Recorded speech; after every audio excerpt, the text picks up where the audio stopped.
It was as simple as that. Why did you say you didn't have a permit? You didn't have a police permit, but you had a KMC Yeah, permit. we have an approval. They did not allow us to go further to explain that. I did not have the opportunity to explain that. In fact, the guy behind me, that is the General Secretary, Omar, told them what we have, and it was like, I was not talking to you. That's what the commanding officer said. And we got arrested. So when we got arrested, myself, the national coordinator, and I think we were 5 of almost the entire central committee was arrested. And I think it was Ali and Galas that were outside. And then those people regrouped. So the regrouping is where the confrontation comes. Let's say, for example, obviously Ali will always resist arrest. Why would Ali always resist because arrest? For him, he has a mentality that you cannot arrest him easily unlawfully. So he always resist arrest. And that's why he also see that... Is that what triggered the violence? Of course. Because the way they always treat Ali will always trigger anger in the people. Right? And that's where the violence came from. Okay. But it was not over though. But because, at the end of the day... As you heard in Esaba's report, some label GALA as confrontational. How do you respond to this perception? Well, we are confrontational. Uncle Peter, if you read the theory of advocacy, there are two, conventional and confrontational. Right? Oh. Those are the two advocacy tools. And you opted for confrontational. We do both. We are conventional and we are confrontational. However, our part of being confrontational is simply because the state never wants to go conventional. The state will always trigger the confrontational path of our advocacy. That is, they will bounce on us and we will have to resist and we will have to fight back because we cannot watch our rights continually being violated and in the state taking us for a ride for simply being a movement that wants to exercise our rights, that wants to fight a collective effort and a collective fight in this country. So we are proudly confrontational. And being confrontational in advocacy is not in any way being rude, being indisciplined or whatsoever if you read the theories of advocacy. Okay, so eventually you sought and got a police permit and the anniversary went ahead without any incident. Why didn't you, seek a police permit in the first place? So we did not seek for a police permit. You did not? We set a new precedent. You see, the language of law. But we saw the police publish a letter, giving permission. Of course. And we assume that you people had written seeking this permission. No. Uncle Peter, yeah. the language of the law is very clear. The Public Order Act did not ask anybody to send a notification. They asked you to seek for a permission, and in seeking for a permission, you will have the police to approve your date, your venue, and where you do That's it. What I'm saying. So you wrote to the police. We wrote to the police and notifying them that tomorrow. We wrote to them on Thursday and said, tomorrow at this time we are celebrating our anniversary at the Youth Monument. We request for security. This was different from seeking for a permit, going by the law language. Not seeking clearance to hold this. We are not seeking. We did not seek for clearance because we already gonna go ahead with it. What we did was to notify them so that they provide security. Because sometimes also we need to understand that if the state wants to corner you somewhere, they were like, for security reasons, that's why they wanted us to seek for permit. We don't need a permit, so we seek. And we notify them so that they provide security. And also that have set a new precedent in this country that Gambia is not a unique case if you come to the Public Order Act on the Uncle Peter. The UK that colonized us, that built this Public Order Act, have a Public Order Act. But what do? You notify the police. You don't need to seek for permission. Yeah. In Ghana, you notify the police. And most of the British colonies... Well, actually, even permission is not given by the police. Exactly. It's another authority, the municipal authority. Exactly. They give you the permit in the UK, and the police, though, have a right to say, you cannot process through these whatever. They guide the protest. Of course. This was not a protest. Okay. So we don't even need a permit in the first place. Okay. So we notify the police. In fact, when we went there, we had a meeting with the IG. When we were entering the building, he saw us from his CC camera. He came down himself to ask us to go to his office. And then sometimes that is what is baffling about the state and then the police, right? We go to that headquarters, the whole claim is we are brothers, we can negotiate, we can talk about issues. But if IG sent his men in the field, he refused to tell them that you need to negotiate, you need to listen to each other, you don't have to be brutal. So that is double standards. Because the kind of discussion we had with the IG when he brought us to his office, if we continue to have that, there will be that mutual respect between GALA and the police and the state. Why do you think the government, views GALA with suspicion, and how do you counter the narrative that your group is destabilizing rather than being reform-minded? Yeah, because no government that is highly corrupt with an incompetent leadership, this total disregard for the rule of law. That's how you describe the Adama Barrow government. Of course, the Adama Barrow government is corrupt to the core, continues to disregard the rule of law, and he is incompetent. So this futures in a leader will be very uncomfortable with a movement like Gambians Against Looted Assets that are up to fight against corruption, to ensure that accountability, transparency, and the rule of law is the cornerstone of our democratic governance. So there is no way that government will be comfortable with us. And I repeat, I've been saying this, we don't hate President Barrow. We don't have any business with President Barrow when he was only CEO at Majum. I don't even know him. I don't have a business with him. But you see, if you carry public office, you must be ready to receive the hit that comes with accountability. And this is what GALA does and will continue to do, regardless of their perception about us. Has GALA sought dialogue with the government, or is it the security forces, to explain its mission? And if so, what has been the response? You just mentioned meeting the Inspector General of Police. Did you explain your mission to him clearly enough? Well, we did. We told him very clearly that, we are not a rebel movement. We are responsible citizens, Peter. We all have our degrees, our education, our work beyond the streets. We are not just anybody. And all what we want the state to know, that they cannot in any way dodge accountability. You see, movements are part of democracy. We are part of the governance structure. The governance is not just about Mansakunda, it's not just about the parliament, it's not about the judiciary, it's not just about the civil society. Also, you need to have pressure groups, and that is why, political parties also exist. So there is a cycle in governance structure, and then movements are prominent about it. It's not only in the Gambia. Look, the EU face more pressure from movements than any other. I mean, not just a single government. I mean a collection of governments of one of the most powerful states in this country and this world. And anywhere else you have movements that collaborate with government, but also ensure that the government is put on check and is accountable for the everyday running of a state. So we don't want to seek dialogue with a government that is already criminalizing. You don't want to seek dialogue? For now, we don't want to seek. Because if the government wants to do dialogue, they don't go violent. Peter, as I speak to you, maybe it's because they do not understand your mission. They they understand exactly what our missions are. I know that the president is not smart enough. He doesn't understand these issues. But you have people in that government. You won't be dealing directly with the president. You'll be dealing with the Minister of Interior, for instance. That's what I'm telling you. The Minister of Interior and many other ministers who were sometime more vocal than GALA about this government are in that seat, and they know exactly what it takes to have movements. They know exactly where to hit if they want to have dialogue with movements, with civil society, with outside groups. They don't want to have dialogue. That's why they are always confrontational, because they have one mission, Peter. They always want to paint GALA as some type of indisciplined kids, so that the masses we are fighting for don't understand our mission. Because we have a simple mission to run. And then our mission is we need to liberate the masses. The Gambian people have suffered since 1965 out of bad governance. Gambia is not poor, Uncle Peter. Poorly managed from 1965. Okay. As of 2026, people go to bed hungry in this country. People die in hospitals because we don't have health care. And even our schools cannot educate us. That is catastrophic. And this is the mission of GALA. I thought you were a UTG graduate. So, I mean, the UTG has educated you well, hasn't it? But of course, but when I said this, even that education, it has limited. You know how much challenges I have faced, Peter, in going to UTG, and then you would know this if you go out to do your masters, to do your PhD. You go out, you feel like you have never been to school before, because everything is just not how it is globally.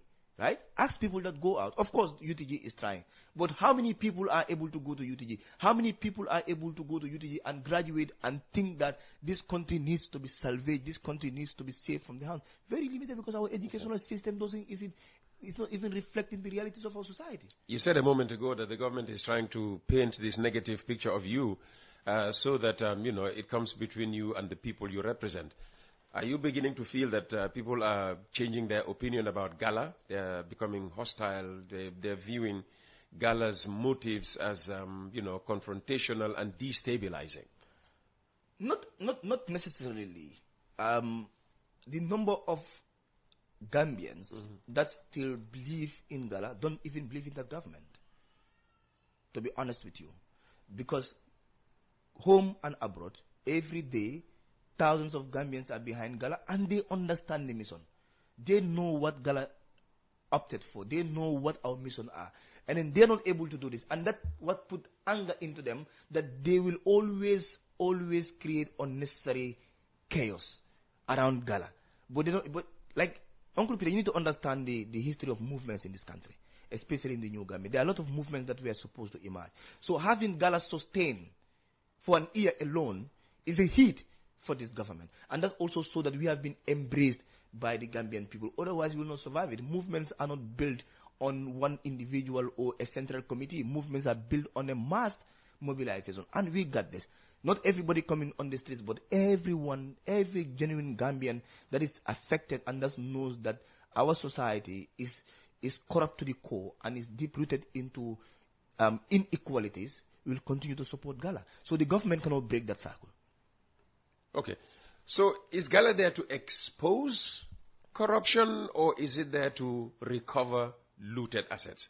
Gambians against looted assets. That's your name.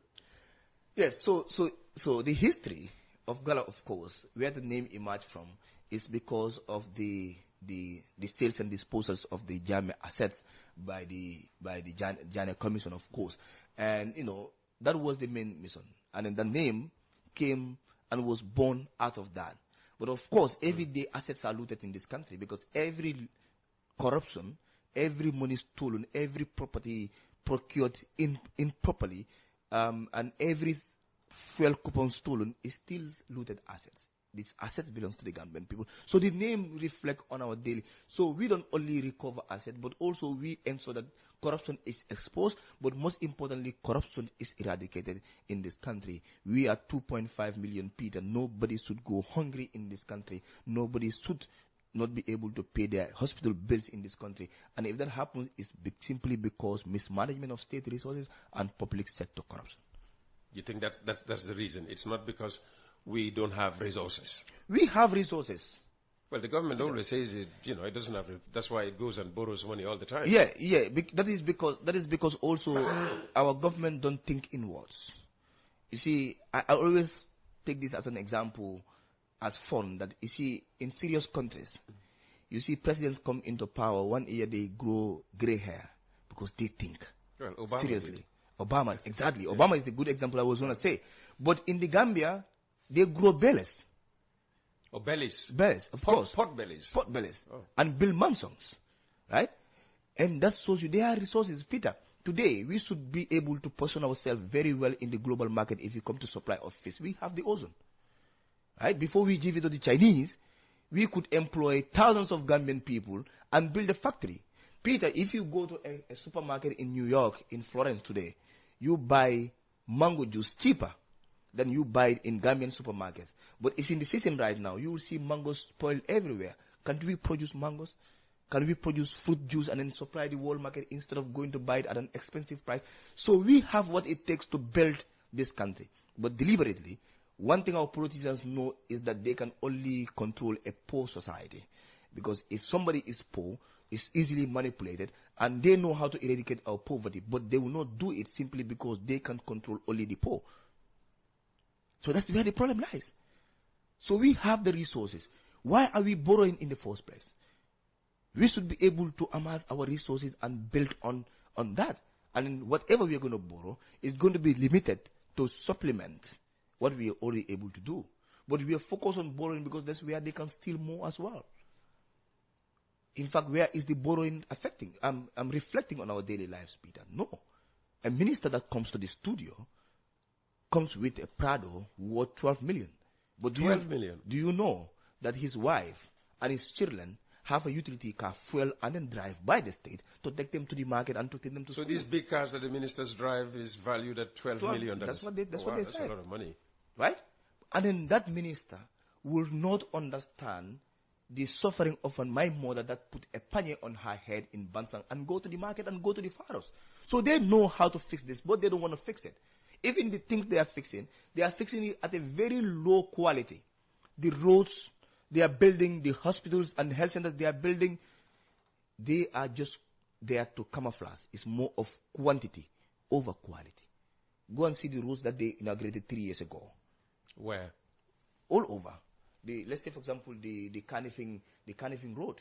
You go there already, it's having potholes everywhere. Let's say the Haklang Road. Go to the Haklang Road today. It's like it's built 10 years ago. Hakalang? Yeah. It's already disintegrated? It's already disintegrated. Oh. It's like it's from 10 years road. So that's where the point is. The point is, even these projects that they claim, they simply do them because the kickbacks are more than the delivery service. Well, the president is, up country, inaugurating roads left, right, and center. But let's stick with GALA. You collaborate with other civil society organizations, right? Yeah, we do. All of them local or international? And, if international, who are you collaborating? Both local and international. So we have our main partners. We have Activista de Gambia. We have Edward Francis Small Center for Right and Justice. But of course, we have Gambia participating. You know what the government will say? I mean, that is the biggest troublemaker in this country, Madi Jobate. Of course. So anybody who associates Madi Jobate has to be a troublemaker. Not necessarily. That's an accusation. Madi is one of the most patriotic citizens that have consistently been on his threat. Most of the government officers that say that have been inconsistent all their life. But at least, regardless of how they paint Madi have been that consistent human being all his life, and he believes in what he do. He's not here today and say blue and tomorrow goes there and say pink. He doesn't do that. So internationally, we have Manko, that is a Kenyan movement, and we have Africa Rising. Manko? Yes. Yeah, that sounds like a wall of food. Huh? Yeah, exactly. And we have Africa Rising, that is a continental movement that also support us, that also partner with us. So we have those. Are they the ones that provide the funds, to sustain the organization? Yes. So no, the biggest funding comes from the people, crowdfunding. Really? Of course. You crowdfund? Yes. And people respond? Our first 300,000 above was crowdfunded. Was people sending in. Peter, like I said, I'm in the activism for the past 10 years, but for the first time, Gambians will send $5, $10, $1,000, but also 10,000 to fund a protest, to fund a movement in this country. So on top of that, we have activists that have been key in funding most of our activities beyond the streets, but also on the streets. Let's say, for example, the commemoration was funded by Activista. Initially, they gave us the budget, but later when we were released on that Monday, we went to Fatu, Kerfatu. We were also able to raise almost 100,000 above on that. So from the citizens again, and Africa Rising also have been chipping in anytime we got arrested, anytime we are going to protest or we want to do activities. So, but our biggest funders are the Gambian citizens, both home and abroad. So you are not using any of the love. You are not losing any of the love from the public, despite government's effort to stain your image. You cannot, Peter. Like Uncle Peter, like I said, Monday when we left the church, when we left the court, we went directly to Kerfatu for a special show. We raised over 100,000 in 1 hour. Oh, well done. Gambians home and abroad. Well done.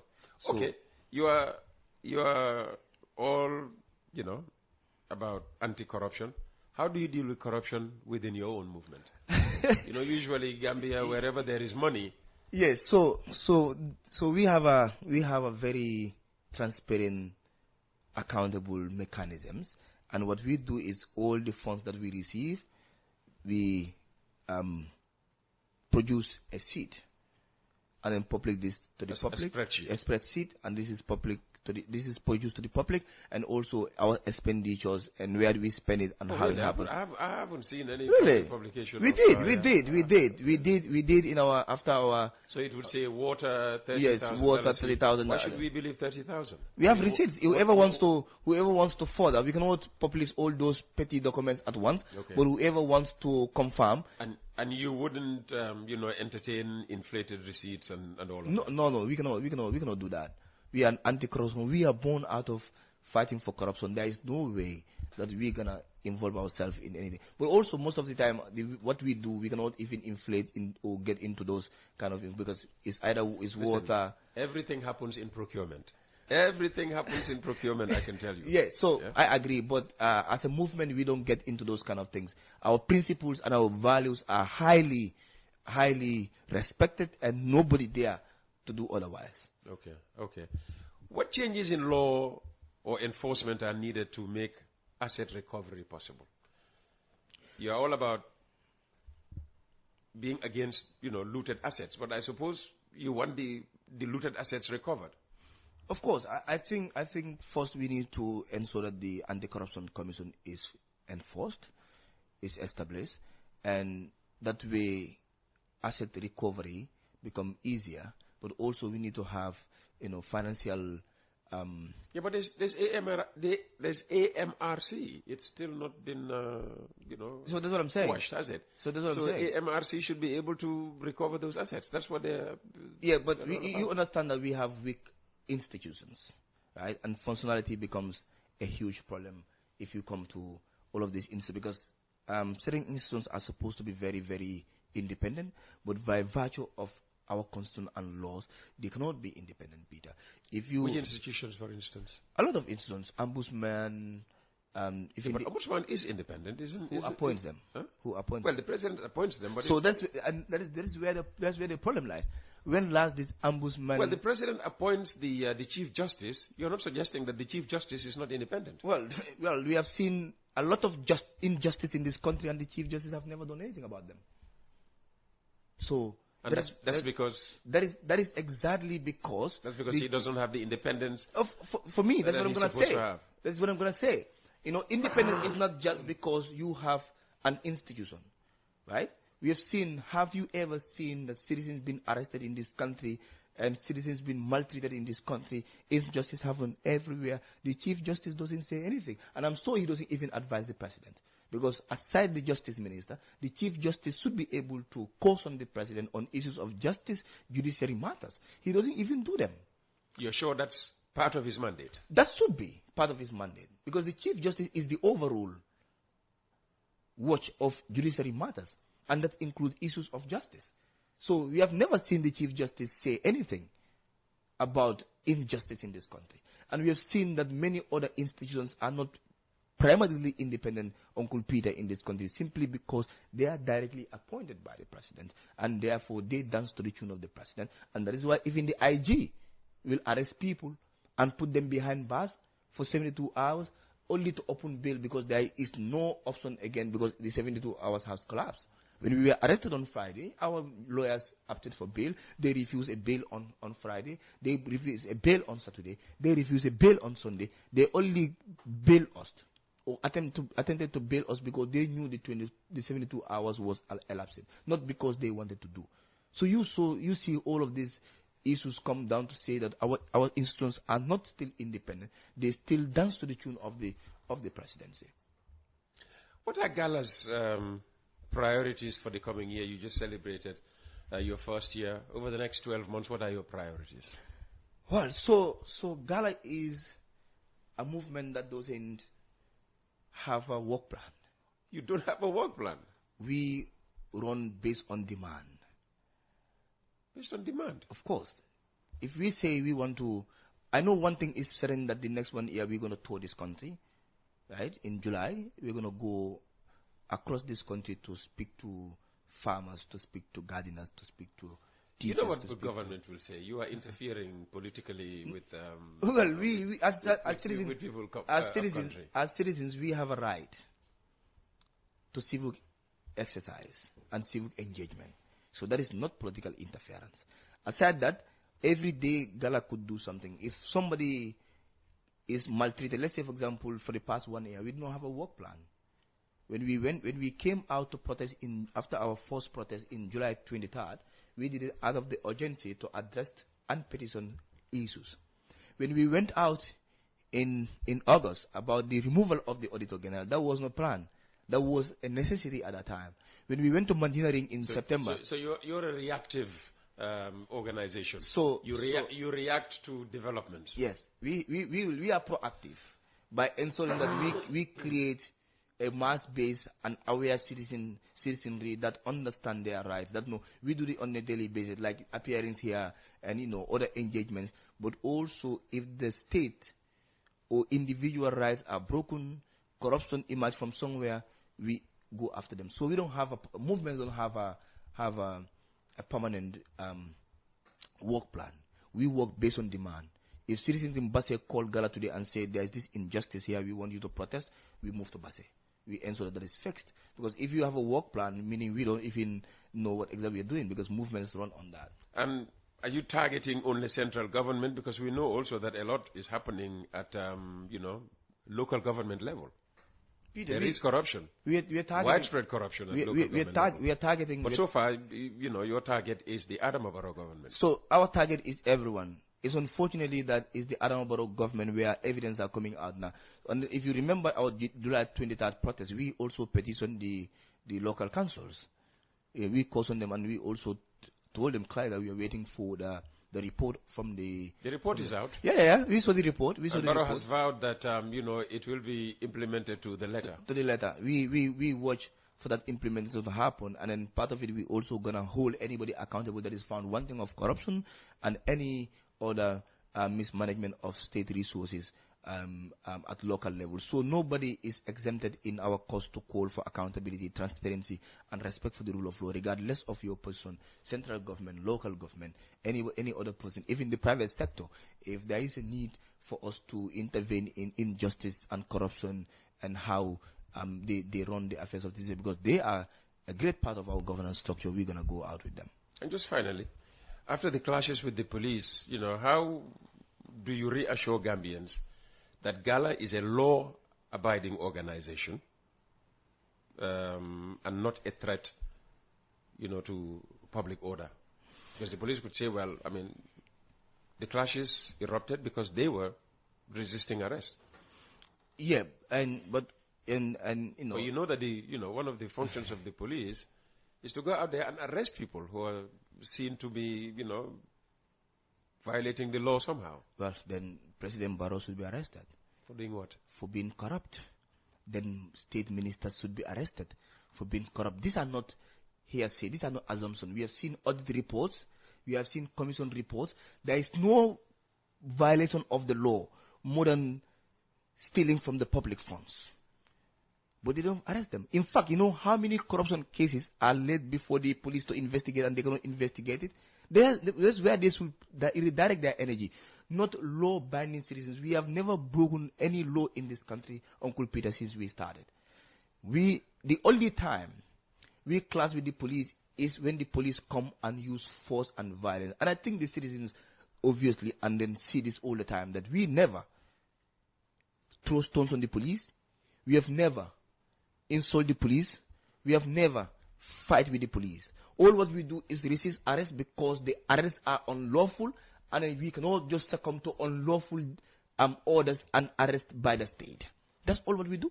And then to the Gambian people, GALA is your movement, is the people's movement, anchored on the principles of truth, accountability, transparency, and respect for the rule of law. And therefore, we are not outlaw. We are within the confinement of the law, and our engagements are highly within the law. We respect the law. What we don't respect is somebody violating the law against us, somebody unlawfully acting on us simply because they have a certain level or their boss is not happy with us.